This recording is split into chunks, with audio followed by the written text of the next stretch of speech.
ये है विकेर von बेस्करवॉल, families का हॉर्न, और वर्ल्ड के हिसाब से ये अपनी फैमिली का सबसे लॉयल है और उसके फादर का। इसके ऊपर एक फॉल्स चार्ज लगता है, इसको फ्रेम करके इसके ऊपर बोलते हैं ये एसोसिएटिंग कर रहा है डीमंस के साथ, और उसको सेंटेंस्ड किया रहता है ग्लूटन को। वो डिसाइड करेगा। रैबिट को कैच करने के बाद ये प्रे करेगा कि हॉर्न की लाइफ दोबारा ना मिले। अब देखते हैं प्रेजेंट में, जहाँ वो रिबन हुआ रहता है। वो आजू बाजू देखता है तो उसे कुछ समझ में नहीं आता ये कहाँ पे हूँ मैं, और उसकी बॉडी उसको बहुत हैवी लगती है और आजू बाजू उसको बहुत लाउड दिखता है। वो सोचता है ये क्या है, कहीं ये हेल तो नहीं है। और ये जगह है ग्रैंड स्टेट ऑफ बेस्करवेल फैमिली, और ये है बेस्करवेल फैमिली पेट्री अर्च हुगोले बेस्करवेल। ये जाता है उन सभी बच्चों के पास, उन सबको देखकर बोलता है यहाँ कोई स्पेशल चिल्ड्रन नहीं है। इस टाइम लगता है सब ट्रेस ही आए हैं यहाँ पर, और ये ट्रेस काफी क्वाइट है। वो अपने असिस्टेंट को बोलता है इन सब बच्चों को कार्डियल शॉर्ट्स में लेके जाओ। विकेर वन उसको देखकर समझ जाता है ये कल्प्रिट जो मुझे फ्रेम किया था एग्जीक्यूशन के लिए, हुगोली बेस्करवेल।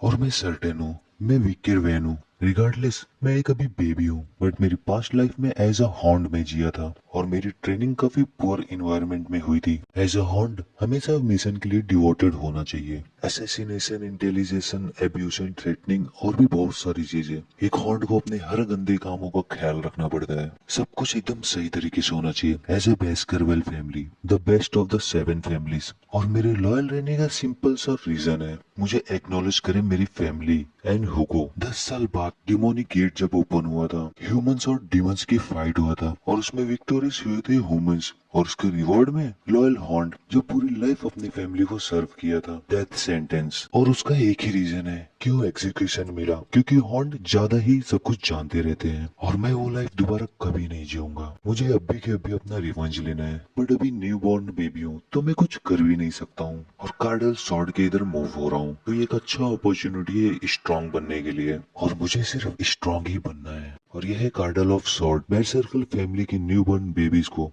इधर ट्रायल लेने के लिए भेजा जाता है, और ये ट्रायल होने के बाद स्टैक्स रिवर पे एग्जामिन के लिए भेजा जाता है, टैलेंट देखने के लिए। स्टैक्स रिवर एक लेजेंडरी रिवर है, उधर उन बच्चों को डुबाया जाता है उनकी बॉडी आयरन के जैसा सख्त बनाने के लिए। बट वहाँ एक लिमिट होती है कितने चिल्ड्रंस को इफेक्ट होता है वो, और वहाँ जाने के लिए सीधा जाना पड़ता है और एक शार्प ब्लेड की दीवार को क्रॉस करना पड़ता है।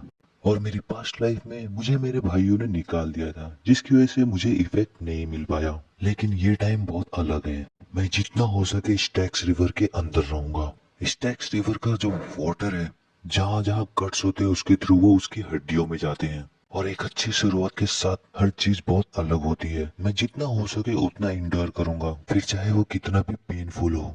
बाहर सभी सर्वेंट्स पैनिक हो जाते हैं और बोलते हैं यंग मास्टर बाहर आ जाओ, वरना फिर आपकी डेथ हो जाएगी और ज्यादा देर तक रुके तो। सर्वेंट बोलता है बाहर निकालो जल्दी। हुगोली हंसता है और बैरीमोर से पूछता है कितना टाइम हो गया आखिर में रिवर में गए हुए। बैरीमोर बोलता है अराउंड 7 मिनट हो गए हैं। हुगोली बोलता है लगता है उसकी डेथ हो गई है। हुगोली उसे बोलता है बाहर आ सकते हो सन। विकेरवन उसकी आवाज सुनता है और बोलता है इतनी जल्दी तो मैं नहीं आने वाला बाहर, मुझे जितना हो सके उतना एब्जॉर्व करना है एंडिंग तक। उसकी सांस थोड़े ही टाइम में टूट जाती है और वो डूबने लगता है, लेकिन उसके मन में सिर्फ इंडोर ही चलता रहता है, जितना हो सके उतना उसको एब्जॉर्व करना ही है। हिगोली तब तक बाहर निकाल देता है और बोलता है देखो इस चाइल्ड को, लगता है इसके लिए स्टैक्स रिवर इनफ नहीं है, इवन ये पानी भी पिया है और इसको अभी से ही दांत है। बैरीमोर से इसका नाम पूछता है और बोलता है लगता है ये बहुत ज्यादा ग्रीडी है। विकरवीन बोलता है जितना एंजॉय करना है कर लो अभी, राइट नाउ।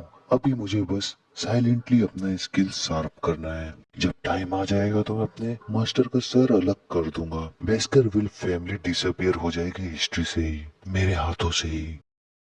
हुगोली बेस्करविल सन विकर वैन बेस्करविल 8 इयर्स की एज में वो जीनियस था और बहुत टैलेंटेड था, बट उसको उसकी फैमिली में एक ऑर्डिनरी बताया जाता था। 20 साल की उम्र में वो असैसिन्स का मिशन लेने लग गया था। 29 इयर्स एज में उसको पता चल गया उसकी स्वॉर्ड्समैनशिप एक लिमिट तक हो गया है, और 30 इयर्स की एज में डिमोनिक गेट ओपन हुआ था। 35 इयर्स की एज में वो इंडोर किया था डिस्ट्रक्शन मॉन्स्टर्स का, जो लेफ्ट राइट सब जगह थे।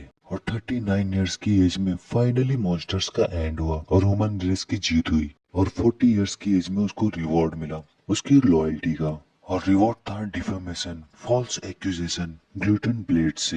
वेकिर की आंखें खुलती है, वो सोचता है कि ये नर्सरी से, उसे देखकर तो यही लगता है फिर वो सोचता है, लगता है मैंने सच में एंडोर कर लिया, एग्जॉर्व कर लिया स्टेक्स रिवर को, और ये बेहतर स्टार्टिंग है पिछली लाइफ से। तो नर्स कोई बॉक्स लेके आकर विकेट्स के बेड पर रख देती है और बोलती है पता नहीं क्यों मैडम इसको इसके बेड पर रखना चाहती है, और रख कर चली जाती है। विकेट सोचता है कोई बास्टर्ड मुझे गिफ्ट नहीं देता है। उस बॉक्स से निकलता है मामा। विकेट सोचता है क्या मुझे कोई असैसिनेशन करने के लिए भेजा है? जो कोई भी हो ये मैडम, लगता है ये कंपटीशन रिड्यूस करने के लिए है ये, बट इससे सारे अदर बेबीज की डेथ हो सकती है। दोनों मामा को हाथ में पकड़ लेता है और बोलता है मुझे एक्सपेक्ट था बेस्करविल से, मैं ये इंटायर फैमिली को अपने दोनों हाथों से नीचे गिरा दूंगा। अगली सुबह सब लोग ये देखकर शॉक हो जाते हैं। विकिरवेन सोया है और आजू बाजू उसके मामा पड़ा हुआ है। उस रात के बाद उधर जो भी लोग थे उन सबको एग्जीक्यूट कर दिया गया था, बट रीजन नहीं पता चला माम्बा कहाँ से आया। बस यंग हॉर्न्स को ही पता रहेगा।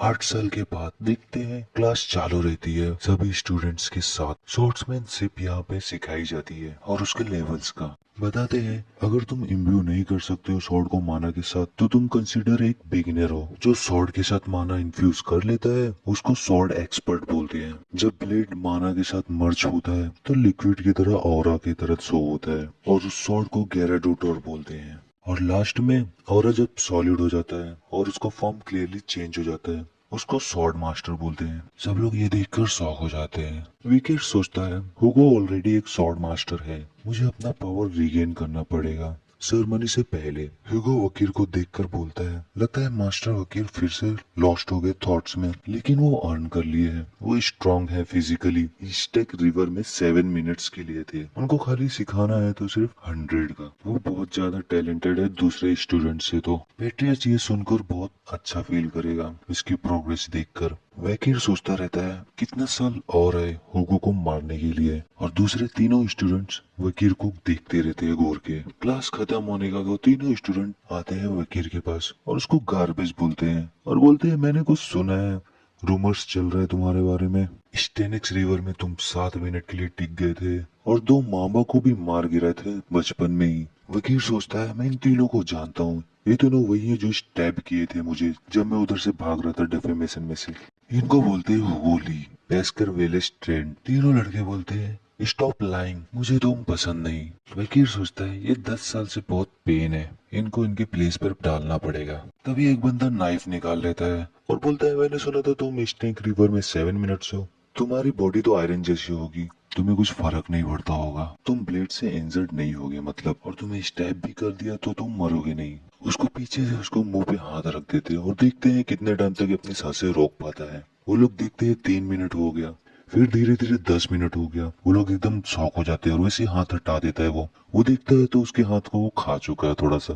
वो बोलते हैं ये तुम कर क्या रहे हो, तुमने तो बोला नहीं था तुम हाथ को ही खा जाओगे। दोनों बोलते हैं मैं तुमसे डरता नहीं। तीसरा वाला बोलता है मैं डरता हूँ लेकिन। वो दोनों उसको देखने लगते हैं। वो बोलता है ये मेरी उंगली को बाइट कर चुका है। उसके बाद तीनों वहां से जाने की कोशिश करते हैं। विकेर बोलता है तुम्हें जाने कौन देगा। वो बंदा उसको जाता है मारने के लिए गुस्से से, एक किक मारता है। वो बंदा बोलता है तुम मुझसे छोटे हो 2 साल। तभी दूसरा लड़का स्टैप करने के लिए नाइफ निकालता है और उसको स्टैप करने की कोशिश करता है, बट उसकी स्किन के अंदर जाती ही नहीं है। वो विकेर बोलता है पावर और टैलेंट एज के हिसाब से आती है, चलो ऐसे ही खेलते हैं एंडिंग तक।